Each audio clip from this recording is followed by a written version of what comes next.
Utah lawmakers a while ago banned trans healthcare for 18 and under, which was horrific and has harmed a lot of children. So it's been in place for a couple of years, but part of the justification was that of the ban, because they did the same thing the UK's done. They did an emergency ban without asking any experts, without any evidence or anything.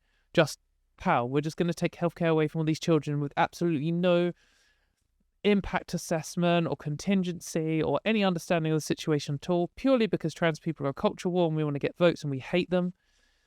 But they also, just like the UK, commissioned a report. However, the Utah lawmakers made a fatal mistake. They seem to have commissioned some people who aren't right-wing culture warriors to do the report.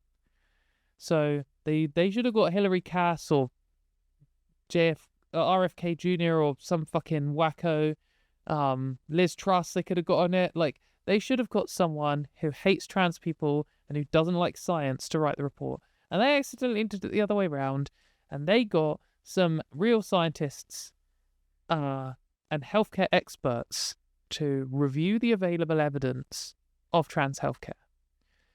And what seems to have happened is they have done the largest ever, if I understand correctly,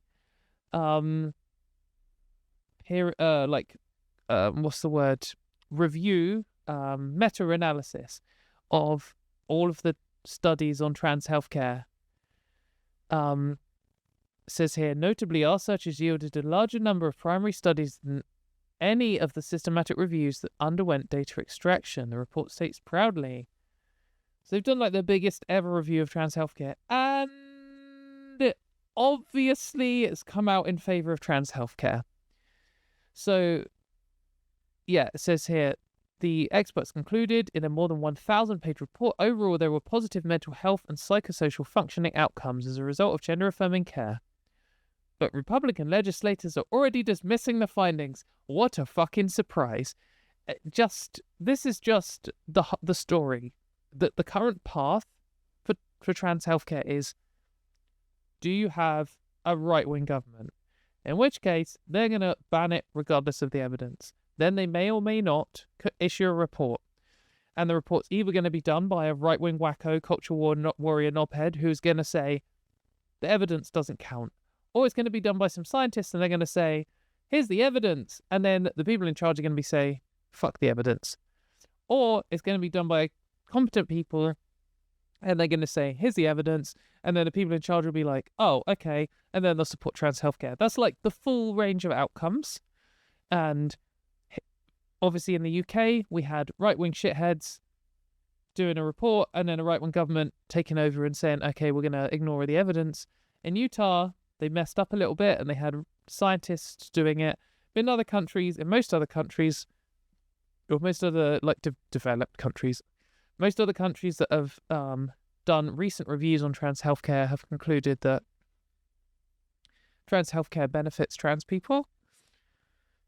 But so this article here is by Assigned Media. It's by Evan Urquhart, who I really recommend this newsletter website, Assigned Media, if you don't know this one. I don't know if I've plugged this one on my channel yet. It's another really good one that does lots of detailed articles on this kind of stuff. It's really good. Strong recommend.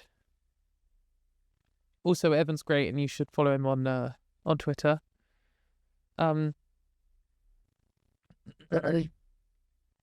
But so the authors found a total of 277 studies that included data on 28,000 young people with gender dysphoria. So covering a lot of people here. They also, the methods and findings were summarized. It says that the report focuses on 89 studies of puberty blockers or gender-affirming hormone therapy that looked at high-priority outcomes, blah, blah, blah, blah, blah. The methods and findings of these 89 studies were summarized, and each one was evaluated for a risk of bias. That is something that the Cass report did not do of itself or of any of the studies, and was one of the things that the recent peer review of the Cass review heavily criticized them for, because there's like, it's not just like, oh, does this look biased to me? There's like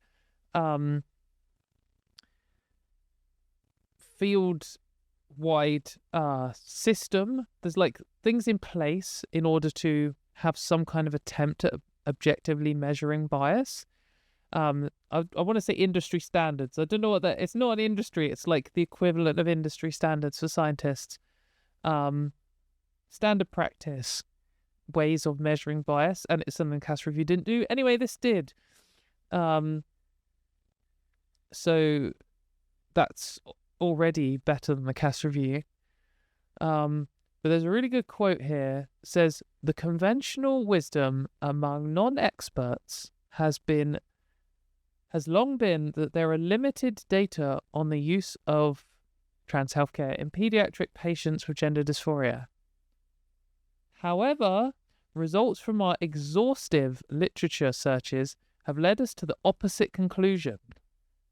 So here they're saying, the meme that everyone keeps fucking repeating is, oh, there's not enough evidence, there's not much evidence, there's not very good quality evidence. And when they actually looked at all the evidence, they're like, oh, that's actually not true at all. There's lots of evidence, and there's lots of good quality evidence. Of course, there could always be more evidence, and there could always be better quality evidence, because science on medicine and people is always going to be imperfect, because you're never going to be able to test a medicine on every single person. You're never going to be able to control for everything in every single study. You're never going to be able to do infinitely long follow-up times and stuff. You could always do a longer study. You could always do a bigger cohort. You could always control for another variable. But in comparison to healthcare standards and quality of evidence standards generally across the board for trans healthcare, there is actually decent evidence for it, and there's actually quite a lot of it. One notable section deals with rates of regret, desistance, and detransition in the literature. Includes 32 studies that reported rates of persistence, desistance, or regret in their findings. I hate the terms persistence and desistance. I'll do a rant on that another time. While it remains impossible to state a single detransition rate, the collected studies provide a good way of thinking about the range of possibilities, from stopping treatment and restarting, to stopping losing care due to insurance issues, or an overly great travel distance to the clinic, to patients who stop because they now identify with their birth gender. Many mainstream media have misreported this data in ways that overstate the prevalence of detransition. Do you think? And misconstrue it as being synonymous with regret and re-identification with birth sex. Yeah, so this is something I've been pointing out for a while, is when they talk about detransition, it's just implied by the transphobes and the media in general that everyone who detransitions does it because they regret being trans. They regret coming out as trans, or they regret transitioning. But in reality, the majority of people who detransition do it because their family kicked them out on the street and they can't get a job. They no longer have access to healthcare because the government has decided that trans people don't get healthcare anymore. A whole number of other things, like it's not even medically suitable for them, etc., etc. And true regret, and even some of the people who come out as trans and start medical transition and realize it's not for them, don't regret coming out and don't regret exploring transition. They just now know what is right for them. And the group of people who regret transitioning, regret some form of medical transition, is a fraction of the people who detransition. And in fact, quite a lot of my closer trans friends detransitioned at one point in their lives. I don't think it's that uncommon at all, actually. I definitely, like, half of the ones that I know closely at some point in their life tried coming out and were either shunned by their families or lost their job or weren't sure and basically hid back in the closet, or had issues with their relationship, or there's so many reasons, and then again later came out again, and some medically transitioned and then medically detransitioned and regret detransitioning. They regret medical detransition. And I think, in my opinion, I don't have the evidence to claim this, I would be unsurprised if there was a higher regret rate for detransition than there was for transition. I wouldn't be surprised about that at all. I suspect the majority of people who detransition regret it or wish they didn't have to. Anyway, here the authors state in the conclusion section, with regards to any misgivings that stakeholders may have had about allowing pediatric patients to receive pharmacological and surgical treatments over concerns about future regret. Gosh, they like to write it in long-winded ways, don't they? We found that there is virtually no regret associated with receiving the treatments, even in the very small percentages of patients who ultimately discontinued them. Reasons for discontinuing are varied, but changed minds about gender identities is only a very minor proportion overall. Like, I mean, that's just what I said. I just ruined it. Sorry, spoilers.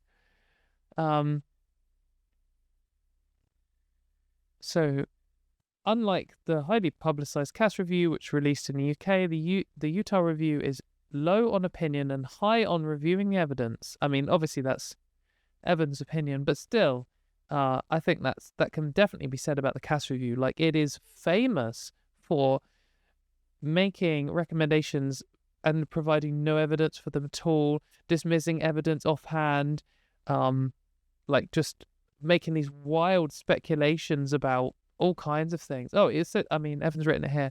This stands in contrast with the CAS review, which opined on a wide variety of topics, from the cause of trans identity to the use of pornography, often departing widely from the evidence base to do so.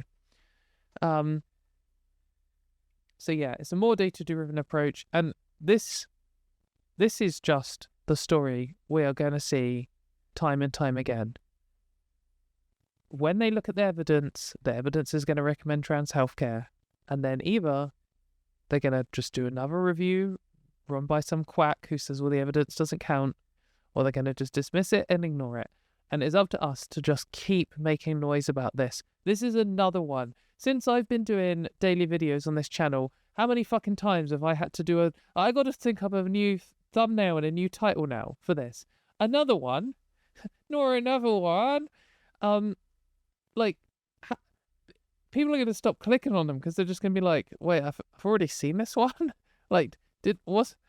Haven't there already been like 100 studies that have shown the CAS reviews a load of bullshit? Yes, they have, and yes, there's going to be more, and yes, I'm going to cover all of them on this fucking channel. So unsubscribe now if you're sick of it, because we just have to keep pushing this.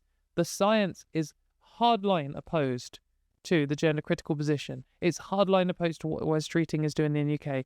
It's hardline opposed to what they're doing in Utah. The evidence supports trans healthcare, and that is why internationally, before the trans panic started, the medical consensus across the world, and has been for decades, was supporting trans healthcare for adults and children. And you can't fight science forever. That is where it's going to end up. And the media and politics are going to fight against it, and we have to fight back, because scientists are, and I love you scientists, scientists are fucking shit at publicity and getting the word out there and teaching the public about what they've just discovered in a way that people actually understand it. Science communication is a real skill, and 99% of scientists are terrible at it. So yeah, if you live in Utah, call up your representatives and stuff and tell them, this report's just come out. It is absolutely impossible to justify a ban on trans healthcare given your own fucking report that you commissioned. And if you live anywhere else, in another state in the US, in Canada, in the UK, in a non-English speaking country, you can say, this is the biggest literature review ever, biggest meta-analysis of this situation so far, and there's probably going to be more in the future. And it is one of many, including like the one that just happened in the UK, the one that happened in Germany, the one that happened in Australia, blah, blah, blah, blah, blah, blah, blah. List them all out and be like, what are you going to do about it? This is going to get worse and worse, and this scandal is going to be like part of your reputation. If you're in office right now and you're presiding over this, do you think this is going to get better for you in 5 years when there's another 5 years worth of studies pointing out how terrible this is? No, it's going to look worse and worse for you. And if you don't act soon, you're going to be voted out of office and just be you're going to have a section on your Wikipedia page saying you're a science denier and you hurt trans children.